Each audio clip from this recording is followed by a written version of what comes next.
ধন অব্যৱহৃত ধন উভতাই নিদি পেলাই তাতে পোৱালি পাৰিব দিম ৰাখিম নেকি? এইটো এটা নিউজ হ'ব পাৰে নেকি? আপোনাক মই 10 টকা দিলোঁ, আপুনি ব্যৱহাৰ নকৰিলে, এটা 10 টকাটো আপুনি ৰাখি কি কৰিব?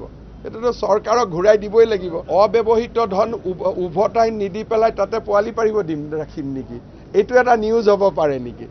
আপোনাক মই 10 টকা দিলোঁ, আপুনি ব্যৱহাৰ নকৰিলে, এটা 10 টকাটো আপুনি ৰাখি কি কৰিব? এটোতো চৰকাৰক ঘূৰাই দিবই লাগিব।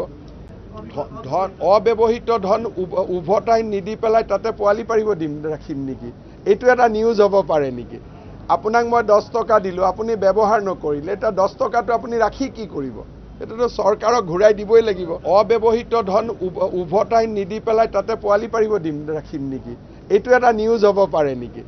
আপোনাক মই 10 টকা দিলোঁ, আপুনি ব্যৱহাৰ নকৰিলে, এটা 10 টকাটো আপুনি ৰাখি কি কৰিব? এটোতো চৰকাৰক ঘূৰাই দিবই লাগিব।